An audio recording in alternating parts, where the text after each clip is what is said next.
Caros amigos, bem-vindos a mais um episódio de Hoje no Mundo Militar. Neste vídeo falaremos sobre a triste e terrível história dos campos de concentração e do porquê esse termo não pode ser banalizado.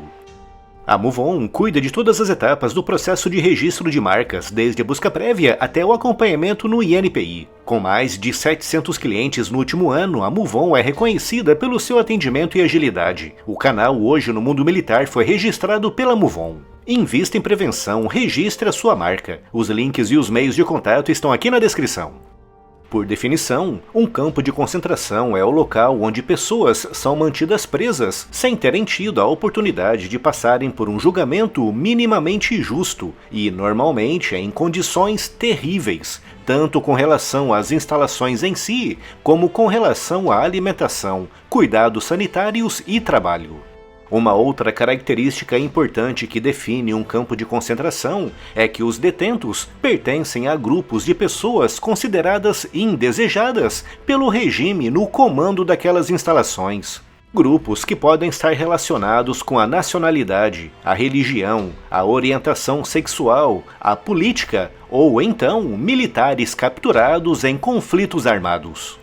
Apesar do termo campo de concentração estar muito relacionado com a Alemanha nazista entre os anos 30 e 40, essas instalações, como as conhecemos hoje, existem desde meados do século XIX, com um dos maiores exemplos vindo dos Estados Unidos e dos campos de prisioneiros de guerra montados pela União e pelos Confederados durante a terrível Guerra Civil Americana entre 1861 e 1865.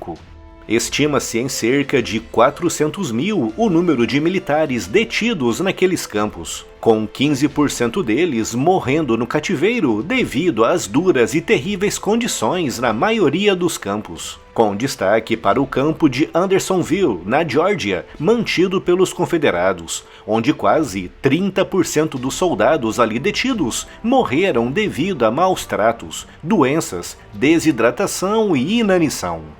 Com relação a campos de concentração específicos para civis, o primeiro grande exemplo moderno bem documentado ocorreu em Cuba durante a Guerra dos 10 Anos, entre 1868 e 1878. Com os espanhóis, na época os proprietários da ilha, aprisionando 1/3 da população cubana em gigantescos campos, chamados pelos espanhóis de campos de reconcentração. Quase 500 mil de cubanos morreram nesses campos antes do fim do século XIX. No início do século XX, o termo campo de concentração começou a ser mais usado, muito por culpa dos britânicos durante a Segunda Guerra dos Boers. Aquela guerra decorreu entre 1899 e 1902 e colocou de um lado o poderoso Império Britânico e do outro lado as duas repúblicas Boers, nações fundadas por colonos holandeses que queriam expulsar os britânicos da região que hoje corresponde à África do Sul. Durante aquele conflito, os britânicos criaram mais de 100 campos, aprisionando centenas de milhares de pessoas. Os homens eram habitualmente enviados para prisões britânicas fora do continente africano, restando nos campos principalmente mulheres e crianças. Estima-se em 26 mil o número de mulheres e crianças mortas nos campos britânicos na África do Sul. Outro exemplo de campos de concentração no início do século XX ocorreu também na África, mas às mãos dos alemães, que construíram 5 grandes campos de concentração no sudoeste africano-alemão, uma colônia alemã que hoje corresponde à Namíbia.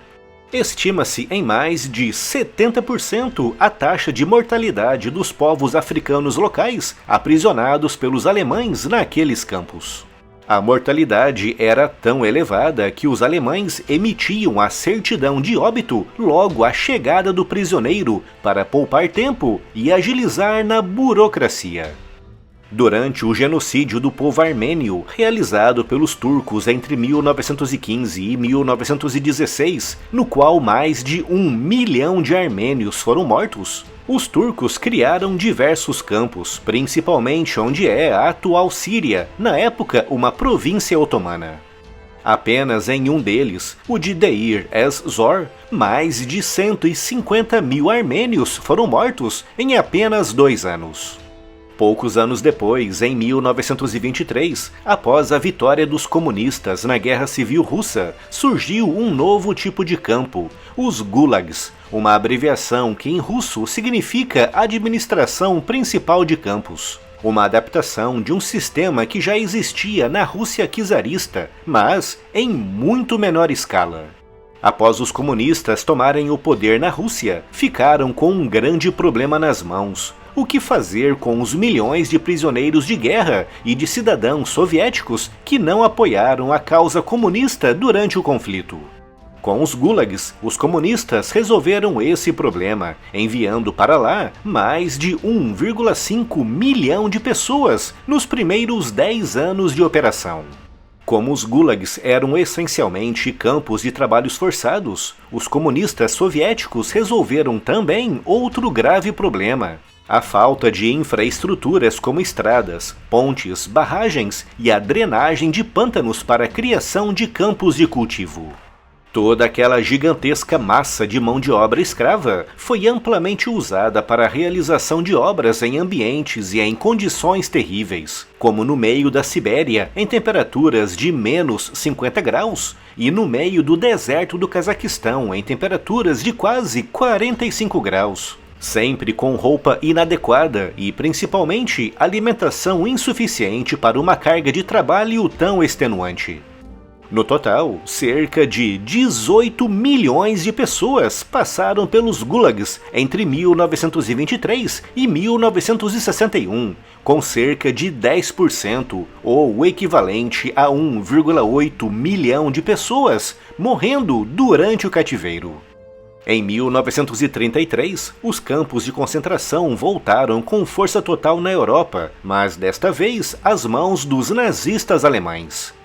Em fevereiro de 1933, Hitler era o chanceler da Alemanha, chegando a esse cargo por meios totalmente democráticos, após o Partido Nazista alcançar o maior número de assentos no parlamento, levando o presidente alemão Hindenburg a convidar Hitler para aquele importante cargo. Mas em fevereiro daquele ano, apenas um mês após assumir como chanceler, um incêndio destruiu o Reichstag em Berlim, a sede do parlamento alemão, com o Partido Nazista apressando em jogar as culpas pelo incêndio em um alegado complô para derrubar Hitler. Em resposta ao incêndio e a esse alegado complô, os nazistas aprovaram duras leis que colocaram a democracia alemã em hibernação. Através dessas leis, Hitler começou a governar por decreto, dando aos nazistas o poder para prender grandes massas de pessoas sem julgamento prévio. E foi com o objetivo de prender toda essa gigantesca massa carcerária que os campos de concentração começaram a ser construídos, com o primeiro sendo o de Dachau, em 1933, um campo específico para presos políticos, opositores ou pessoas não alinhadas com o Partido Nazista. Foi apenas a partir de 1937 que os nazistas começaram a enviar um grande número de judeus e de outros grupos étnicos e religiosos para os campos, como os ciganos. E foi apenas em 1939 que o número de judeus nos campos alemães de concentração ultrapassou o número de prisioneiros políticos. Em 1940, após a conquista da Polônia, os nazistas começaram a construir dezenas de campos, tanto na Alemanha como na Polônia, surgindo em maio daquele ano o famigerado campo de Auschwitz, que se transformaria no maior e mais terrível campo de concentração e de extermínio de todo o mundo. Entre maio de 1940 e janeiro de 1945, passaram por Auschwitz cerca de 1,3 milhão de pessoas, das quais 1,1 milhão foram executadas, com muitas delas sendo assassinadas menos de 1 hora após chegarem ao campo. Principalmente mulheres com crianças pequenas, as próprias crianças pequenas, pessoas idosas e doentes. Os nazistas alemães também criaram um campo especial, conhecido como Campo de Extermínio. Ao contrário dos campos de concentração, que com o tempo foram se convertendo em campos de trabalhos forçados, os campos de extermínio não tinham acomodações, pois existiam para um único propósito: assassinar pessoas. Foram criados 6 campos de extermínio: Kelmon, Belzec, Sobibor, Treblinka, Majdanek e um subcampo no complexo de Auschwitz-Birkenau. Ao desembarcar nesses campos, os detentos reparavam imediatamente na falta de edifícios para acomodações, com os guardas alemães acalmando as pessoas, dizendo que as instalações eram para cuidados sanitários e que tomariam apenas um banho. Na verdade, as pessoas eram enviadas por longos corredores até balneários onde se despiam, entrando em seguida em gigantescas câmeras de gás, onde eram assassinadas, com o método preferido pelos nazistas sendo o Zyklon B, um pesticida inventado pela Alemanha nos anos 20. Entre a chegada dos detentos, na sua maioria mulheres, crianças, idosos ou enfermos, e a execução em si, não se passava muito mais do que 1 hora. Com todo esse macabro processo, cunhando o termo industrialização da morte, com as pessoas sendo inseridas em uma autêntica linha de montagem visando a execução em massa no menor espaço de tempo possível. Após a Segunda Guerra Mundial, os campos de concentração continuaram existindo, principalmente na União Soviética, nos já referidos gulags, e também na China comunista, que a partir de 1949, após a vitória sobre os nacionalistas na Guerra Civil Chinesa, prendeu centenas de milhares de chineses que durante a guerra lutaram ou simpatizaram com o lado nacionalista. Esses campos, conhecidos como Laogai, existiram até 1994, quando foram simplesmente rebatizados, mas o sistema em si existe e funciona até hoje na China.